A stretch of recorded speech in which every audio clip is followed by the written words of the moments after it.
ಹೇಳ್ರಪ್ಪ ಹೇಳ್ರು. ಅಣ್ಣ wish happy birthday ಅಣ್ಣ. ಅಣ್ಣ ಸ್ವರ್ಗದಲ್ಲಿ ಇವತ್ತೇನು ಸ್ಪೆಷಲ್ ಇರುತ್ತೆ ಅಣ್ಣ? ಏನಿಲ್ಲ, ಏನು ಇವತ್ತೇನಿದೆ, ವಯಸ್ಸಾಯ್ತು ಅಂಬಿ, ನಿನಗೆ ವಯಸ್ಸಾಯ್ತು ಅಷ್ಟೇ.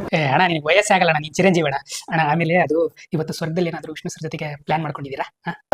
ಇವತ್ತೊಂದು ಪ್ಲಾನ್ ಹೆಂಗಿದೆ ಹೇಳ್ತಾರೆ ನಿಮ್ಗೆ, ನಮ್ಮ ಇಷ್ಟ ಅಣ್ಣ. ಅದು ಕರೆಕ್ಟ್ ಅಣ್ಣ, ಆದ್ರೆ ನಮಗೆ ನಿಮ್ ತರ ರೆಬಲ್ ಆಗಿರೋರು ಯಾರು ಬೇಕಣ್ಣ?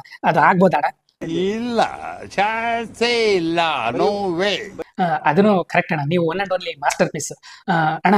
ನಮ್ಮ ಯೂತ್ಸ್ಗೆ ಏನಾದರೂ ಒಂದು ಮೆಸೇಜ್ ಕೊಡೋಣ ಅಲ್ಲೇ ಸ್ವರ್ಗದಿಂದನೇ. ನಾನು ಅಂದರಲ್ಲ ಹೋದ್ರು, ನಾನು ಅನ್ನೋದು ಇರಬಾರ್ದು ಯಾರಿಗೂ. ಮುತ್ತಿನಂತ ಮಾತು ಅಣ್ಣ. ಆಮೇಲೆ ಈ ಸ್ವರ್ಗದಲ್ಲಿ ರಂಬೆ ಊರ್ವಶಿ ಮೇನಕೆ ಅವರು ನಿಮ್ ಜೊತೆ ಹೆಂಗಿರ್ತಾರಣ್ಣ? ನಿಮ್ಗೆ ಯಾಕೆ ಬೇಕದು?